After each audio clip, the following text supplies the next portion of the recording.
Olá pessoal, bom dia. É um prazer ter vocês novamente aqui no novo episódio do nosso podcast, né? Segura esse papo. Hoje um assunto bastante interessante, muito legal para falar de gestão de pessoas, negócio e empreendedorismo. A gente tem como convidado especial Fábio Dias, sócio fundador da Cultura Espanhola, uma empresa de idiomas com presença nacional e internacional, tem uma vasta experiência, uma vasta história para poder compartilhar com a gente.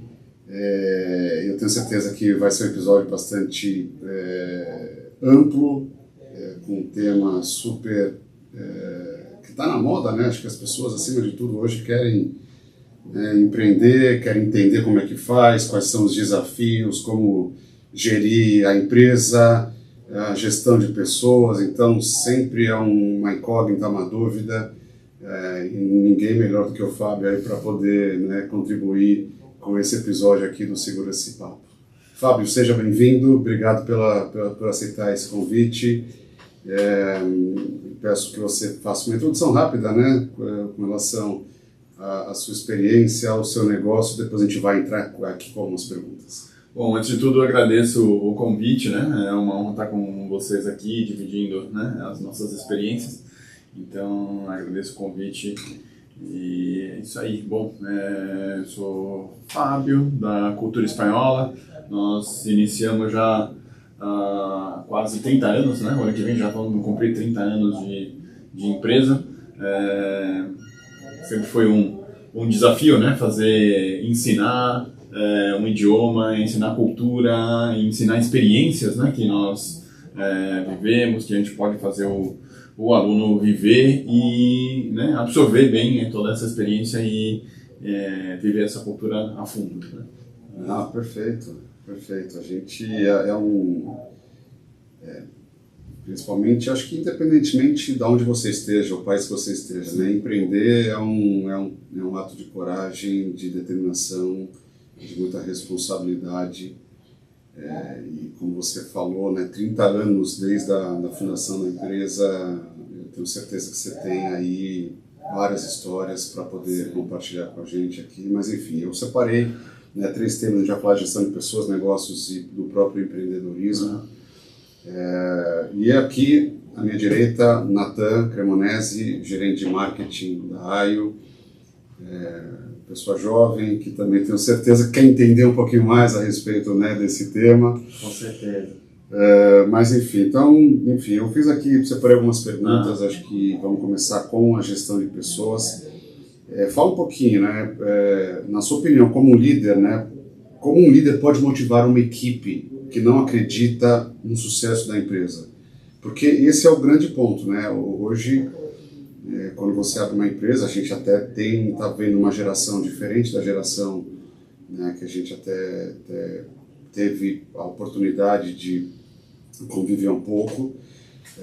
Então, é uma pergunta voltada para nessa era, né, de pessoas talvez que têm um imediatismo maior. Na sua opinião, como é que esse líder pode motivar essas pessoas dessa nova geração, né? Enfim. Bom, eu acredito que nós estamos vivendo um momento curioso, né? Porque nós temos o pessoal mais jovem que tem uma mentalidade totalmente diferente, muito mais imediatista, e isso, então eu acredito que a gente oferecer um produto de qualidade e fazer com que eles tenham segurança no que eles estão oferecendo, e integrar bem essa cultura, né? Ou seja, tanto na cultura espanhola, por exemplo, nós temos professores, né, mais antigos, e eu tenho o meu sócio, que é meu pai, que está com 70 e tantos anos. Se você for ver, esse conflito de gerações cria um caldo interessante, entendeu? Porque a gente vive desde a parte que tem a experiência de outros tempos, entendeu? Até esse imediatismo do pessoal mais jovem, que é mais dinâmico. Então eu acredito que essa combinação é muito interessante. Agora, é importante fazer com que um entenda o outro, né, as diferenças, e que isso se integre da melhor maneira. Eu acho que isso daí pode, funcionando bem, pode ser Porque são experiências diferentes, sim, né? sim. Atrelado a um avanço da tecnologia, a forma que você divulga a sua marca, a sua empresa. Até as expectativas são diferentes, né? Ou seja, então é bem curioso isso e eu posso dizer, bom, nós somos há quase 30 anos, né? Aí no mercado, então a gente vê um horizonte bem diferente, né? Dizem que hoje em dia é um dos primeiros ciclos, assim, que nós temos pelo menos 3 gerações dentro de empresas. Em empresas grandes ainda tem 4 gerações dentro de uma empresa. Sim. E que um dos principais desafios é a comunicação entre cada uma delas. Porque se você pega lá os baby boomers, eles se comunicam de uma forma diferente da geração Z. Então, justamente essa é uma dificuldade muito grande de como que você entende o lado do outro, se comunica com o outro a ponto de vocês coexistirem para o mesmo objetivo. Isso é bem legal. É isso. E também tem a questão de, dentro de uma empresa, né, quando você fala em vou abrir uma empresa, você vai ter outros líderes, né, não somente do fundador. E aí tem o desafio de você preparar esses líderes dentro da empresa para também motivar e passar uma mensagem para o caminho e os objetivos daquela empresa. O caminho que a empresa quer traçar e quais são os objetivos. Então, a liderança também tem um papel muito fundamental. Conta pra gente, né, ao longo dessa trajetória de 30 anos, certeza que passaram alguns líderes dentro da cultura, né, e como que você trabalhou a diferença entre cada um deles. Cada um tem um jeito, né, tem uma personalidade. Como é que foi esse desafio para você de prepará-los para incentivar os demais colaboradores, né, para o sucesso da empresa? Então, é curioso isso porque eu mesmo passei, né, porque 30 anos na empresa, eu mesmo passei por essa evolução, digamos assim, porque eu comecei praticamente com 20 anos, e eu aprendi muito com o pessoal lá que ajudou na fundação. Tinha professores que tinham a idade do meu pai, por exemplo, então eu aprendi muito com eles, a negócios, a fazer tudo, então para mim foi muito importante essa integração. Por isso eu promovo até hoje, né? Ou seja, isso com os mais jovens. Mas é muito importante essa integração, é muito importante a vivência das experiências, e é engraçado até porque a gente vive isso às vezes numa reunião de planejamento. Agora nós estamos nessa fase de planejamento do ano que vem e a gente vê um contraste gigantesco, né? Ou seja, desde a pessoa que cria material didático até o pessoal da recepção que atende o público diretamente, e são opostos. Então, atender essas necessidades, essa velocidade que eles precisam.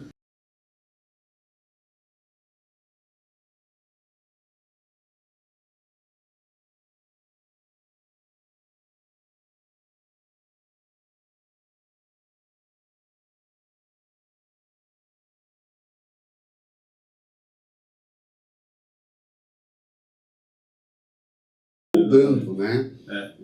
Essa questão aí da liderança. Agora, da liderança em si, né? Acho que você pode trazer um pouquinho para a gente a respeito, no seu entendimento, quais são os pilares, principalmente para um líder, né, ter para gerir essas pessoas, né? Então, sei lá, o engajamento, a responsabilidade, a compreensão, né, com a equipe, saber ouvir, saber interpretar, enfim. Então, fala um pouquinho para a gente aí, no seu entendimento, quais seriam os pilares de um bom líder. Eu acredito que a confiança é o principal, porque a partir do momento que a gente está vendendo um produto, que a gente tem confiança na qualidade desse produto, e que estejam, né, todos, né, abraçados nesse objetivo, eu acho muito importante. E a confiança como líder também, você ser responsável com a tua equipe, e, né, além de dar todas as ferramentas necessárias, estar ali disponível para ouvir, para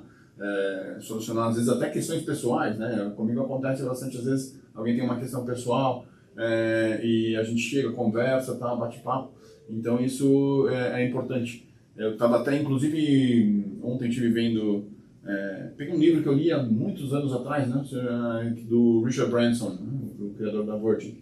e perguntar para ele também sobre a equipe, né? Ou seja, o que é mais importante, né? O cliente ou a equipe. E ele falou, a gente tem que sempre pensar na equipe, cuidar dos colaboradores, que os colaboradores cuidam dos clientes. Então isso eu considero importante, e a equipe tem que estar, né, 100% para ter a melhor performance possível. Perfeito, perfeito. O sucesso de uma empresa está relacionado 100% com esse entendimento da equipe, o sucesso da equipe, o azeitamento, o engajamento de todo mundo. E o líder é o pilar, é o cara lá que vai e extrai tudo isso. A empresa, afinal, é uma grande engrenagem que a gente tem que fazer funcionar da melhor maneira possível e que esteja tudo... Ninguém chega ao sucesso sozinho. Exatamente. É isso. E é impressionante como a confiança e a transparência, ela rege ali todo um modelo de gestão, né? Porque se você parar para pensar, quando um colaborador novo entra, ele entra ali no período de experiência, é a fase que esse colaborador ganha a confiança ali do gestor, e o gestor vai, a partir do momento que vai confiando, vai soltando, vai dando mais independência. E se essa confiança é consolidada, a equipe anda muito mais com um todo, sem a necessidade de ter alguém ali 100% cobrando pequenos detalhes, né? Acho que a confiança ela rege com que a engrenagem gire mais rápido, ou até mesmo o tamanho das engrenagens, digamos assim. Pelo menos eu no meu modelo eu sempre busco isso, a confiança e a transparência. Mas sabe, uma coisa que eu faço sempre quando a gente tem um novo colaborador na empresa, mesmo não sendo alguém que está trabalhando diretamente comigo, tá? Seja sobre outra gerência e tal, eu sempre me coloco à disposição para o que precisar, entendeu? Porque é muito importante, às vezes a pessoa como eu falei, nem trabalhando diretamente comigo, mas que ela saiba que tem acesso, né, a todos na empresa e que realmente passo essa filosofia, né? Somos uma grande engrenagem e cada peça é importante, fundamental, e temos que funcionar em sincronia. E é isso. Então eu acho que isso também transmite bastante confiança para que a pessoa possa se abrir, até contar isso. Mente aberta. Inquietude que possa ter, vai estar. Mente aberta, entendeu? A gente, até recentemente, né, com a partida aí do fundador da Jovem Pan, 93 anos e tudo, eu estava escutando bastante a respeito, né, de como surgiu a empresa e tudo. E ele foi muito relacionado, deixou um legado muito grande perante aí aos funcionários, porque ele sempre teve essa característica, né, de porta aberta, e olha, ele foi de uma geração, 93 anos, né, de vida, mais outros, não sei quantos anos de profissão, e é uma pessoa com uma mente como a dele, de que, cara, minhas portas estão sempre abertas, a minha sala está aberta, né, e ter essa sensibilidade de ouvir, acho que é importante a gente ouvir, né, porque não tem, no final do dia, o certo e errado, tem um entendimento, a gente, é óbvio que quem tem mais experiência traz essa bagagem, e até é um ponto que eu ia até colocar para você a respeito da gestão do negócio, né, então, muito tempo de cultura espanhola, e fala um pouquinho para a gente, né, do início da operação, ou pelo menos do início que você, né, entrou na operação, quais foram os desafios que você enfrentou, as resiliências que você teve que adotar, né, para não vir aquele sentimento, puta, cara, não, chega, eu estou desistindo aqui, não quero mais, né, porque como empreendedor a gente sempre tem que acordar de manhã com, né, com aquela vontade, aquele amor, aquela dedicação, sabendo que vamos enfrentar desafios e que a gente tem que ser resiliente. Então, esse é o sucesso de toda empresa. Bom, é isso aí. As dificuldades são infinitas, né? Então a gente sempre está preparado para superá-las. Mas foi isso. Ou seja, a cultura hispana começou de um desejo da família, minha família é espanhola, com o meu pai trabalhava no consulado da Espanha, hoje em dia aposentado, e nós víamos que sempre tinha, ou seja, cursos de inglês, de francês, alemão e tal, e de espanhol não tinha muita coisa assim consolidada e com uma força que nós gostaríamos de oferecer. surgiu esse desejo de montar a empresa e apareceu uma oportunidade de criar uma metodologia própria. Então, criando a metodologia própria, nós vimos que tinha um canal interessante aí para chegar num empresário, num profissional que pudesse abrir, né, as portas do espanhol para o Brasil e seguindo nesse caminho. Então, o início foi bastante curioso, né, porque eu praticamente chamava amigos e familiares para ajudar a formar as turmas e a gente poder vender cursos. Eu era bastante jovem, eu tinha 20 anos na época, então eu tive que aprender muito do mundo dos negócios ali na raça, entendeu? Mas foi um aprendizado enorme. E com a experiência nós fomos vendo caminhos, né? E justamente nesse sentido, de criar uma equipe coesa, uma equipe que pudesse somar, né? E foi mais ou menos por esse caminho. Ou seja, você foi modelando a empresa, né, ao longo dos anos para chegar no modelo ideal. E em paralelo, Fábio, acho que é importante falar, né, para todos aqui, tenho certeza que vocês estudavam sempre a concorrência, o mercado, né, as transformações, porque é um estudo infinito, né? O que está em torno de uma empresa, né? As questões legais, as questões fiscais ou tributárias, tudo isso, né? Então, fala um pouquinho para a gente. Você teve que se debruçar, né? Estudar e aprender tudo isso. Eu considero que para um empreendedor o aprendizado é infinito, né? A gente tem que cada dia aprender, porque a gente não pode parar no tempo, a gente tem que estar sempre pensando na próxima novidade, né? Então é bem por aí. E isso aconteceu, né? Ou seja, ali em todos os âmbitos, né? Ou seja, mudou tudo. A gente tinha praticamente alunos que a gente pegava em sala de aula e estava ali presencialmente, um a um, individual, mudou para grupos, e aí depois a gente tinha algumas aulas online que a gente dava para alguns alunos que tinham que sair da empresa, né, para alguma viagem, alguma coisa assim, então a gente dava um suporte nesse sentido. E aí mudou para pós-pandemia, né, quase 75% das aulas são online hoje em dia, e o que abre um leque grande, né, porque hoje em dia nós temos alunos no Japão, na Costa Rica, na Islândia, entendeu? Então é uma coisa bem diferente do que era no início, né? Então, porque apesar da empresa ser uma empresa 100% brasileira, né, fundada no Brasil, você já tem uma presença internacional, né? Sim. Então, para ter essa presença internacional, tem que ter essa preparação, você tem que estar relacionado muito bem no meio ali, né, dos órgãos dos outros países, participar de eventos, palestras, ser representante de uma empresa, né, brasileira, mas que tem essa operação também no exterior para alunos. Fala um pouquinho para a gente como é que isso funciona dentro da sua empresa. Assim. Sim, nós temos os cursos de intercâmbio, né, também, que a gente faz sob medida, um aluno de cada vez, né, então é interessante. Além disso, nós temos alguns grupos para viver algumas experiências específicas, mas nós temos curso em toda a América Latina e Espanha, que é a nossa especialidade. O que acaba acontecendo é que a gente acaba representando muitas escolas na Espanha, de diferentes regiões, e acabamos sendo um centro internacional da FEDELI. FEDELI é a Federação de Escolas de Espanhol da Espanha, é um órgão do governo que, junto com as escolas selecionadas de todas as regiões da Espanha, eles selecionam as escolas de qualidade, passam por uma sabatina e tal. E nós ficamos muito contentes que há 2 anos atrás nós fomos escolhidos como um centro internacional.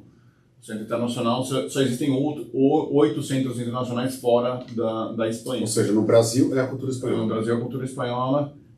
Então isso é muito legal porque a gente acaba representando diversas escolas. Recentemente nós fizemos uma promoção também de escolas da Andalucia, por exemplo, em uma universidade, para divulgar entre os alunos, tá? Então a gente faz algumas campanhas assim de marketing, de divulgação, que é bem interessante, e isso é interessante porque abre um leque super bacana para os alunos, né? Porque passam a viver experiências mais concretas de diferentes regiões, então... Isso é legal, porque você até comentou instantes atrás a respeito aí da época de pandemia, Sim. E veio uma dúvida, né? Está gerando aqui uma pergunta, porque antigamente não tinha essa tecnologia de você fazer de forma virtual, aprender ou reuniões de forma virtual, né? Era tudo presencial, então o aluno ia até a escola, tinha que aprender, estava lá nas aulas e tudo mais. E da pandemia para cá, né, foi um avanço muito grande com relação à mudança dessa chave. Como é que é hoje a metodologia adotada? Óbvio, você vai entrar em detalhes para não passar para a concorrência, mas assim, do aluno, de prender a atenção do aluno fazendo aulas virtuais, porque vai muito de pessoa para pessoa, né? Tem pessoas que têm uma facilidade enorme de aprender online e tem pessoas que, cara, não conseguem se concentrar online, tem que estar lá, olho no olho, naquele ambiente, naquele espaço para aprender, né? Algo tão desafiador como uma língua estrangeira, né? Então, isso o que eu digo que a gente tem que estar sempre atualizando tem a ver com isso também, né? Porque, por exemplo, é muito mais fácil você interagir com um aluno numa aula presencial do que numa aula online. Então, o que acontece? A gente tem que fazer com que os conteúdos sejam mais curtos e seja mais fácil de absorção e aproveitar todos os ganhos que a gente tem, né? Ou seja, fazer todo conteúdo extra para que o aluno possa se dedicar mais nos seus tempos livres, aproveitar, né, para o aluno tem um grande benefício, porque aqui em São Paulo, principalmente, o deslocamento é uma coisa que toma muito tempo. Exato. Entendeu? Então, vamos supor, você sair daqui da Berrini para ir na Paulista fazer uma aula, você pode perder 1h30, mais ou menos, só no trânsito.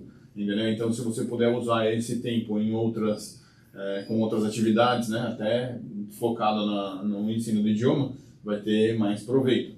Então, é isso. E a gente acaba criando novos caminhos para atingir os mesmos objetivos, né? Então, com as aulas online e os conteúdos extras, a gente busca também aulas de conversação, aulas extras para estimular mais o que se perde E aprende também com o cliente, né? Que é o aluno. Então, Sim. você escuta as necessidades ou as dificuldades e você vai adaptando. Isso eu considero que é a chave, ou seja, sempre pensar na adaptação e na flexibilização do que a gente puder colaborar para que o aluno tenha o máximo proveito nas aulas, eu acho que é importante que a gente esteja colaborando. Eu tenho uma grande dificuldade de fazer aula online. Uhum. Eu preciso estar imerso no lugar, senão eu perco a atenção muito fácil. Sim. Né? Agora, uma dúvida. Como que ficaram as provas? Porque a prova online, ela é difícil, quando é presencial não pode colar. Uhum. Né? Mas e quando é online? Vocês lutam contra isso ou vocês jogam a favor? Porque, por exemplo, as provas elas podem ser trabalhos com consulta onde você tem que exercitar. Ou eu posso ir pelo caminho de uma prova, simplesmente prova, pergunta e resposta, onde eu sei que o cara vai ter ali o livro do lado ou não. Como que você Antes disso, eu até responder. O que acontece? Algo diferente. A sua pergunta é pertinente, mas para uma pessoa que quer aprender algo, né, uma nova língua, ele não pode se auto-sabotar. Sim, perfeito. Então eu quero aprender espanhol. É a mentalidade, né? Exato. Ou eu tenho que ter. Não adianta, eu estou na aula lá, tem a prova, pega lá o celular, o Google e qual que é essa. Cara, não, ele está se sabotando, ele está gastando dinheiro, se sabotando e não vai aprender nada. Ou seja, você vai dizer com mais propriedade, mas a escola não vai aprovar a passagem para um módulo 2 do curso, ou módulo 3, 4, seja o que for, né, para um aluno que não evoluiu, entendeu? Mas vamos lá, desculpa, eu me meti aqui no meio. Não, mas é isso, ou seja, a verdade é isso, ou seja, a dedicação do aluno é importante, ou seja, tanto no aprendizado como nos resultados. Então, o que acontece? Logicamente, no online tem uma flexibilização maior nesse sentido. Que aí entra a questão do confronto geracional também, porque eu tenho a minha diretora de estudos que é super rigorosa com a prova e certificados e tal. Entendeu? Então, para ela foi um choque, né? Isso de ter exames online. Mas, por exemplo, eu vou dar um exemplo para vocês de como é feito, tem um certificado oficial de espanhol, que é feito, o aluno tem tempo para entrar, então ele entra, tem X minutos para fazer cada parte da prova, e ele faz ali, tem respostas, né, de múltipla escolha ou respostas dissertativas, então ele vai fazendo e depois tem a correção, é quase que normal, né? Mas a tendência, eu te digo, é que haja uma flexibilização nos exames por conta do online. E a vida é com consulta? Sim, mas certas coisas... Mas é que a gente está vivendo justamente essa transição, entendeu? Sim, Ou seja, se eu pegar a minha diretora de estudos lá, que ela vai querer a prova, ela vai querer o certificado, quer que você escreva e tal, entendeu? E por outro lado, a nova geração já não está tão preocupada assim com a prova, entendeu? Eles querem passar para a próxima fase. Entendeu? Então é isso. A nova geração quer tudo rápido, né? Eu tenho até um exemplo curioso que aconteceu esses dias. Apareceu um aluno, esses dias não, na verdade faz algum tempo, mas eu lembrei disso ontem. E um aluno chegou, nós fazemos umas provas para algumas universidades que servem para quando o aluno vai fazer tipo um intercâmbio com outra instituição universitária fora do país. Eles pedem um certificado de que a pessoa tem um conhecimento mínimo de espanhol, entendeu? Só para que seja aceita a matrícula e tal. Isso é curioso porque, na verdade, você está certificando até uma pessoa que não fala espanhol, ou seja, então é uma coisa meio fora de sentido, entendeu? Mas eles precisam desse documento e a gente acaba certificando para eles. Quem precisa desse documento é a escola. Então, teve um caso curioso agora, há um tempo atrás, de um aluno que pediu um certificado e, por exemplo, a gente faz uns certificados de nível de espanhol de uma universidade, quando esse aluno vai estudar numa universidade no exterior e tal, e eles pedem esse certificado de conhecimento mínimo, né, de língua. E aí a gente sempre faz uma preparação antes, faz uma prova de nível e tal, para ajudar também a pessoa a desenvolver às vezes precisa de uma aulinha antes e tal. Beleza, esse aluno fez a prova de nível e foi incrivelmente bem, entendeu? Foi incrivelmente bem, foi super bem, falou, não, aqui não vai ter problema. E aí, então, a professora nem ofereceu a aula, entendeu? Viu que ele tinha condições de fazer sozinho e tal, não sei o que, beleza, vamos adiante, vamos fazer o exame. Fez o exame, reprovou, entendeu? Porque ele, ao invés de fazer usar o realmente conhecimento dele, entendeu? Pra gente medir, né, e poder ajudar, ele acabou fazendo alguma coisa que ele acabou copiando de algum lugar na prova de nível. Então, afinal, ele se sabotou e acabou se dando mal. É que para a vida acaba sendo uma autossabotagem. Mas quando você vai pro ramo de ensino, principalmente ensino EAD, e você começa a pensar nas possibilidades de inteligência artificial, de ferramentas de inteligência artificial, isso vai ser um negócio extremamente complexo e complicado. Sim. Porque uma prova hoje em dia no EAD não vai mostrar o conhecimento real daquela pessoa aliado às tecnologias que a gente tem hoje. Isso para a formação de engenheiro, de advogado. Então, você tem cursos à distância. Hoje tem dispositivos de segurança que a pessoa, você está lá fazendo a prova no computador, sei lá, tem câmera, tem tempo. Tem câmera, tem tempo. Você não pode, tipo, piscou, olha pro lado, cara, não, alguém vai te chamar a atenção do outro lado dizendo, olha, você não pode olhar pro lado, você tem que olhar pra tela, seu olho, sei lá. Como que vai ser isso? Isso eu acho que ainda vai ter novidades aí no futuro próximo, porque eu conheço desde cursos que o cara se inscreveu, na primeira aula ele já recebe o certificado, entendeu? E pronto, entendeu? Porque o cara entrou no curso, tá valendo já. Só colocando, tá, pessoal? Não na cultura espanhola, em outro lugar.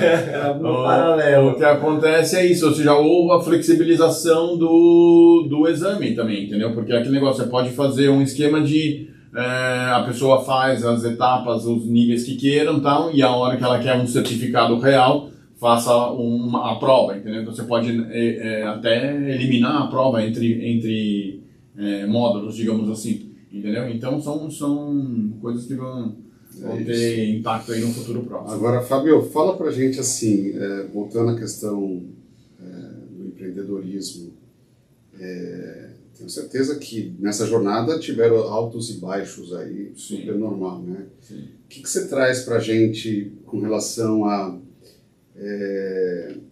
se tudo der errado, né? O que fazer para não ter essa desistência? A gente falou um pouquinho da questão de resiliência, mas deve ter algum tempero aí, alguma coisa realmente para motivar, né, a continuidade dessa jornada. Eu acho que a gente trabalha num esquema de paixão mesmo, sabe? Porque a gente vê o que... trabalhar na educação não é fácil, entendeu? A gente vê ali os professores, o pessoal criando material, atendendo alunos e tal.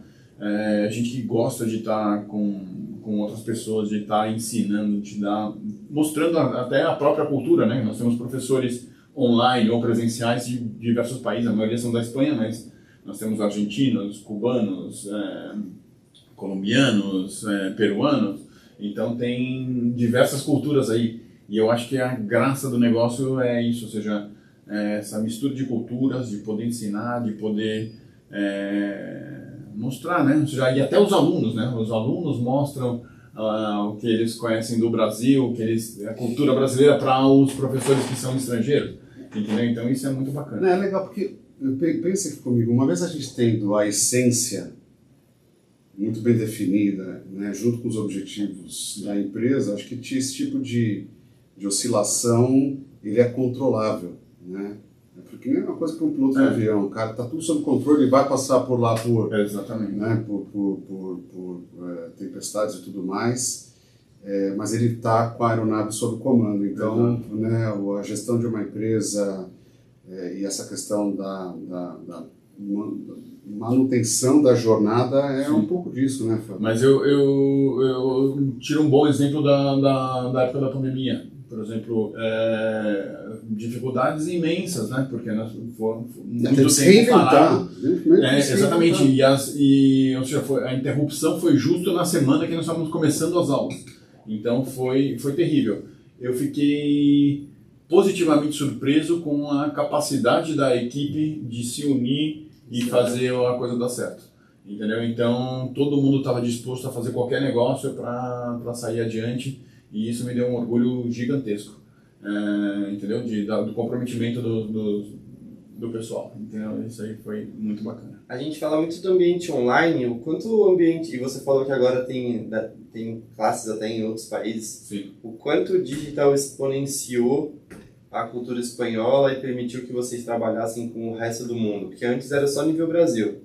Sim, ou seja, deu uma inversão quase que total. Ou seja, nós tínhamos tipo 5 a 8% de aulas online, entendeu? Depois da pandemia, 75%, né? Então foi um giro completo. Hoje você tem 75% online e os outros 25% presencial. E quais países você trabalha hoje? Hoje nós temos Costa Rica, Japão, Irlanda, e temos alunos na Espanha e na Argentina, que, por exemplo, esse aí é um caso de um casal que foi trabalhar lá, que eles começaram a fazer o curso de espanhol aqui e eles usam no trabalho, entendeu? Enquanto eles estão se adaptando lá. Mas isso olha que loucura, né? Para brasileiros. Para brasileiros. Não é o irlandês que quer aprender espanhol. No caso do irlandês, é um irlandês que quer aprender espanhol. Ele achou a cultura espanhola pelo site da Fedele.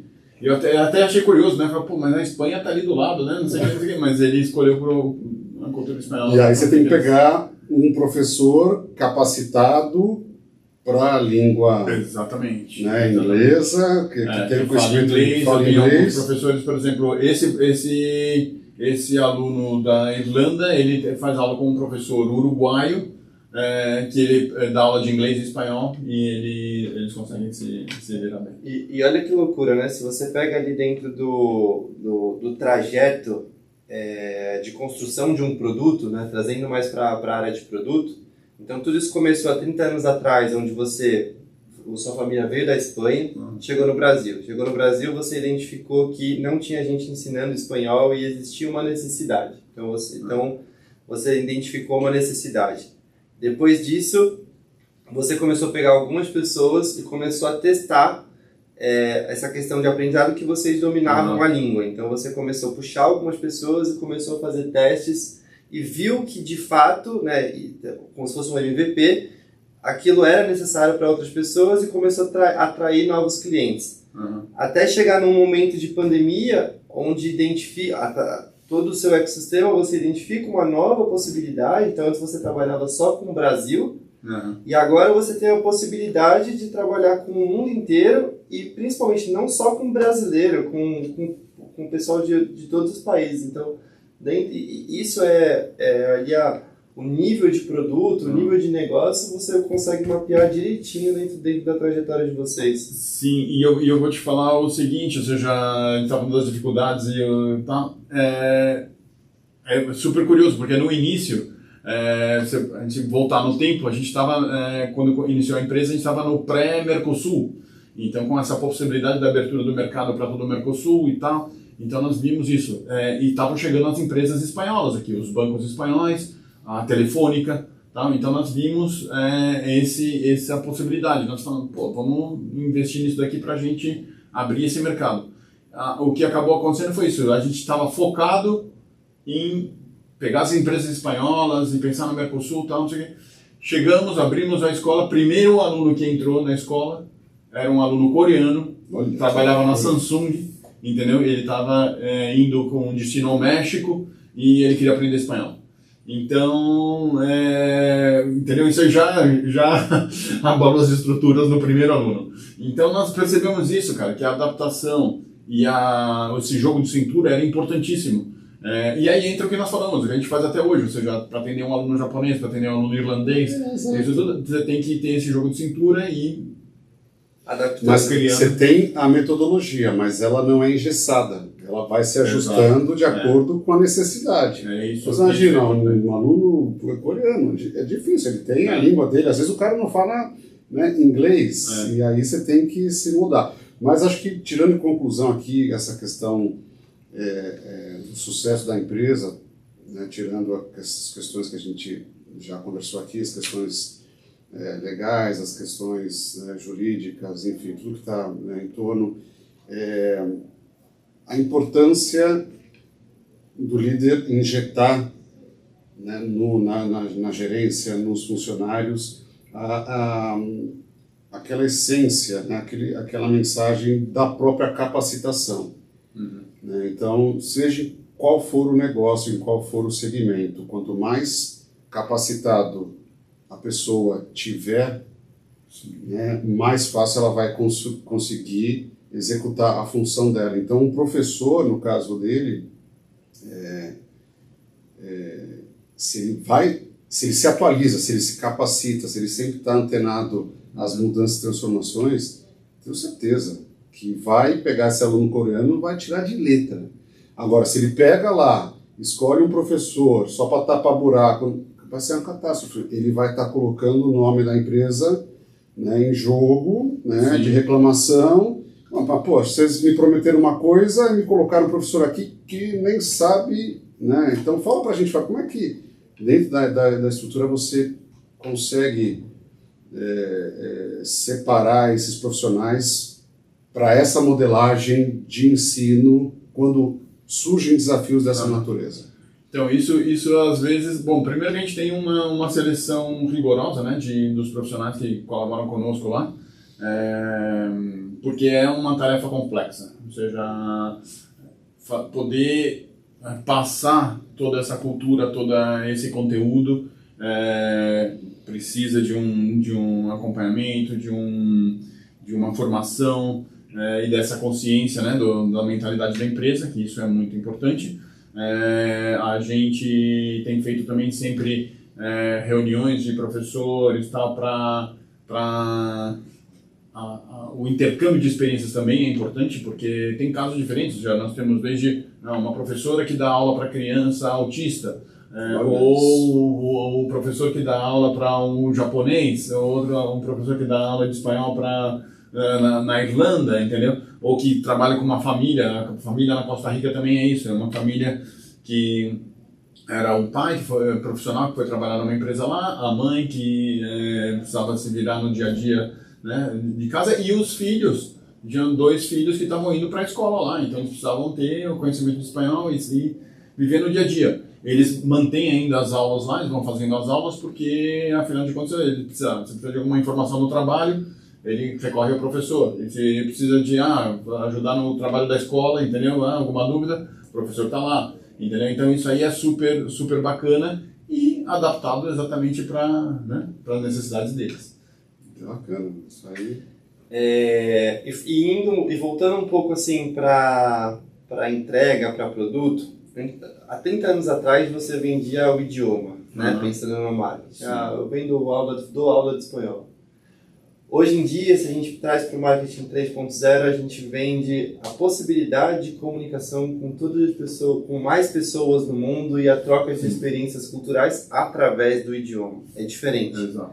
Teve alguma pessoa que entrou, que ficou marcado para você, que o idioma, o espanhol, aprender espanhol mudou a vida dela? Sim, eu tenho 2 casos, exatamente. Eu tenho um caso de um rapaz que estudava medicina na USP. Ele tinha uma bolsa de estudos porque o pai dele tinha acabado de falecer. Eles estavam numa situação familiar meio complicada. E ele pegou, e eu falei, pô, o cara tem notas excelentes, estudando medicina, tal, e ele falou, eu preciso falar espanhol, que para mim vai fazer a diferença, né? E eu falei, não, vamos lá, vamos te dar uma bolsa, vamos ver um jeito aqui que a gente consegue fazer e tal. E afinal de contas ele conseguiu se formar, o professor dele chamou ele porque ele precisava de alguém que, justamente porque o professor ia para Miami, que tinha uma vaga de uma residência lá, só que a pessoa tinha que falar inglês e espanhol, entendeu? E ele falou, pô, graças ao espanhol eu consegui essa vaga, porque era um diferencial que ele tinha. Cara, ele me mandou uma carta de lá, já na residência, morando em Miami e tal, não sei o que legal. Até hoje me deixa... Residência Medicina. Medicina. Né? Então, me deixa arrepiado, cara, entendeu? Porque foi... Cara, que negócio, eu não acredito que tenha sido exatamente o espanhol que deu essa oportunidade para ele. Eu acho que pode ter colaborado, foi um degrauzinho que ajudou ele a subir ali. Mas, cara, ou seja, me agradecer, me mandar aí essa carta me deixou realmente emocionado. Que legal, meu. Que legal. Esse é um caso. Ou seja, você contribuiu para o sucesso profissional dele. De alguma forma você tem uma contribuição ali. Não, sim, eu fiquei realmente tocado, cara, porque foi uma coisa legal. Sabe? Antes de você falar da segunda história, deixa eu te fazer uma outra pergunta. Até relacionado a esse caso com esse profissional aí da área da saúde, onde foi construída uma bolsa e tudo mais. Hoje você proporciona essa experiência para outras entidades e para pessoas que não têm condição financeira de aprender uma outra língua. Fábio, conta pra gente como é que você... Se você tem, como que você faz isso, né? Nós fizemos uma ação bem legal, né? Nós contribuímos com o PROA, com algumas bolsas de estudos e tal, e nós temos uma ação bem legal com o Natan aqui de uma das pessoas ali do PROA que foi fazer um intercâmbio na Espanha. Um jovem aprendiz. Jovem aprendiz, exatamente. E ela fez um curso na Espanha, né? Então nós organizamos o curso, alojamento lá e tal.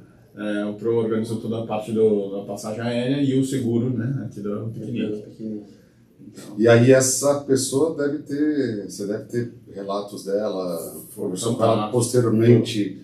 Foi fantástico, essa experiência internacional, isso acabou gerando coisas aí também para todos os alunos do PROA e acabou sendo uma ação super bacana porque é um acesso, né, a um sonho que muitas vezes eles veem muito distante e às vezes eles tiveram essa oportunidade e com certeza terão mais, né, porque já vamos pensar nos próximos capítulos. E eu acho que é uma oportunidade tremenda de aproximar através essa dessas pessoas que nasce um grande líder. Exatamente. Sim. É isso. Exatamente. Para nós empresários é uma satisfação muito grande, né? E você proporcionar isso para uma pessoa que vem de um... É uma oportunidade e realmente às vezes a pessoa vê isso distante e tem essa oportunidade de realizar isso imediatamente, entendeu? É uma coisa importante na vida de cada um. Parabéns.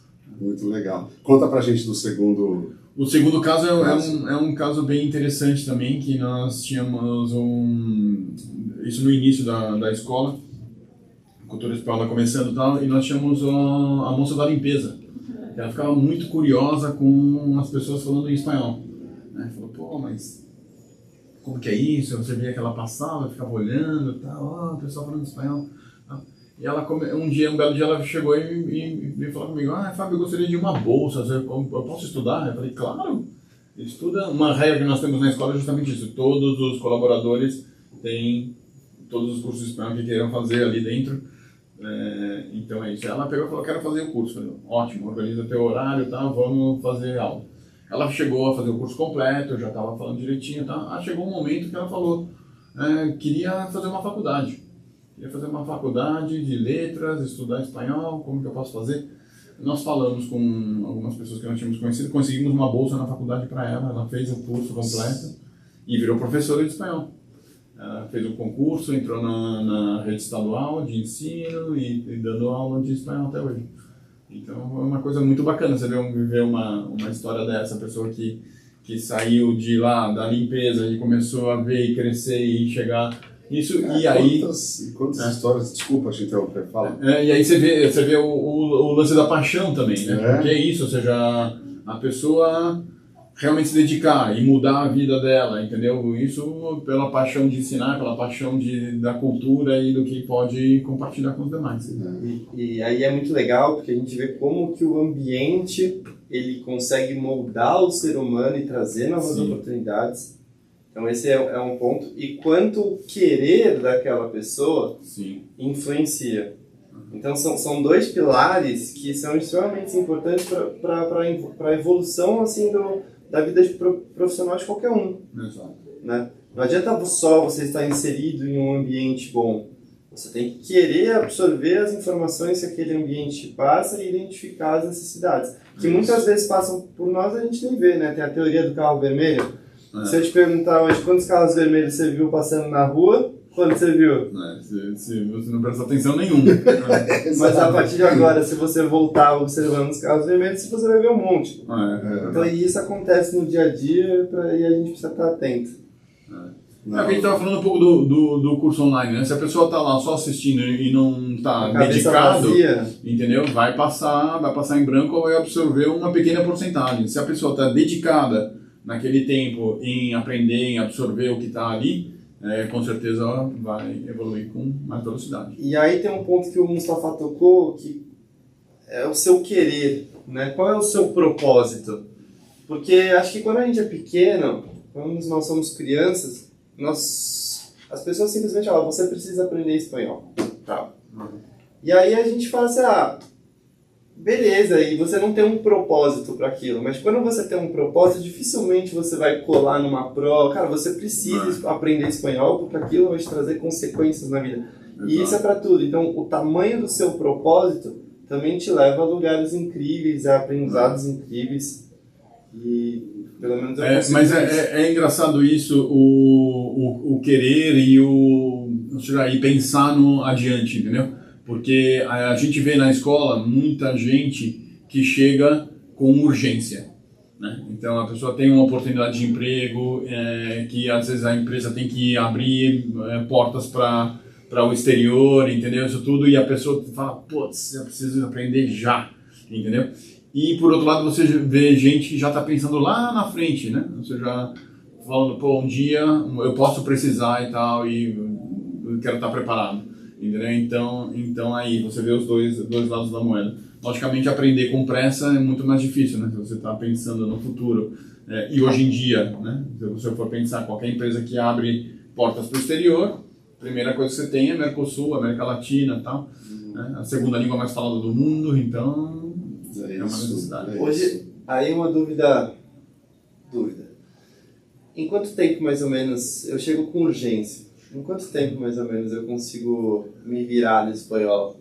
Então, eu vou falar uma coisa para você. Eu tive uma vez um grupo de engenheiros que eles tinham 2 meses para receber um equipamento lá da Espanha e aprender espanhol e termos técnicos, entendeu? E poder trazer esse maquinário aqui para o Brasil e colocar em funcionamento e tal, não sei o quê. Então eles tinham 2 meses para aprender e eles iam passar 2 semanas lá absorvendo isso e preparando e tal. Cara, a empresa liberou eles para eles fazerem 8 horas de aula por dia. Então eles passavam um dia na escola inteira. Não, mas passavam na escola, né? Pra você fazer 8 horas EAD online. Aí o pessoal dispersa. Né? Porque, tipo assim, 8 horas de atividade é jogo duro, entendeu? Mas, cara, eles tinham uma necessidade com um tempo fora do normal. Então, aquele negócio. Por outro lado, logicamente, se você fizer algo programado com tempo, é muito melhor você absorver com aulas de 1h30, 2 horas, do que, logicamente, 8 horas diárias. Isso aí. Então, se você tem 8 horas por dia para aprender espanhol, em 2 meses você aprende, olha só. Não, então, mas aí... Na cultura espanhola. Exatamente, mas, por exemplo, o que eu recomendaria com parcimônia, né, poder fazer com calma, tranquilidade, é um curso que faça 1h30, 2 horas por aula, né, 2 vezes por semana, por exemplo. Dá para fazer um curso completo aí em 2 anos e pouquinho. Com calma. Com calma. Fábio, acho que foi ótimo. Se a gente pegar aqui, vai ficar o dia inteiro, né, conversando a respeito do que é ser empreendedor, mas ficou a mensagem para todo mundo aqui. Me corrija se eu estiver falando alguma bobagem, mas para empreender realmente é coragem, é motivação, é ser resiliente, é ter mente aberta, é acreditar no seu conhecimento, acreditar nos objetivos da empresa.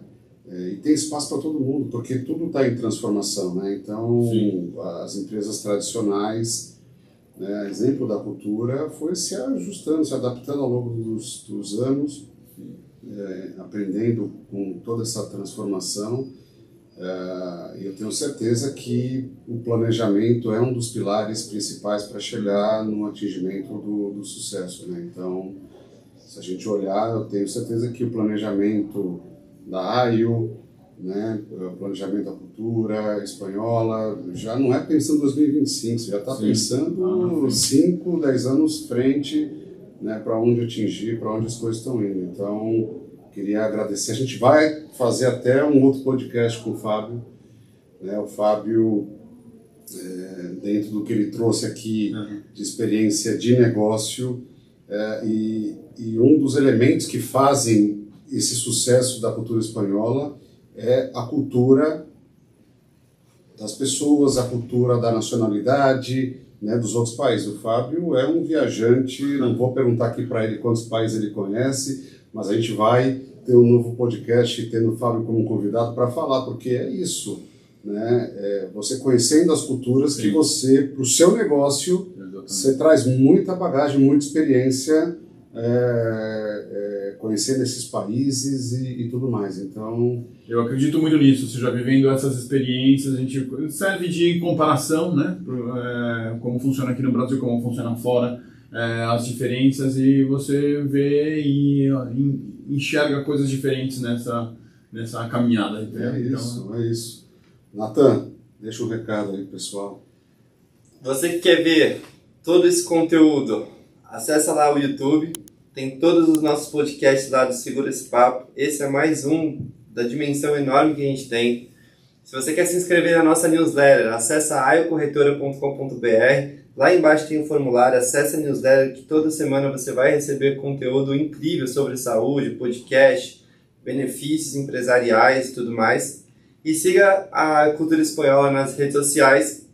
O Fábio também, eu vou deixar aqui marcado. E é isso. Muito obrigado, Fabião. É isso. Pessoal, valeu, até a próxima. Muito obrigado, Fabião. Obrigado uma vez mais pelo convite.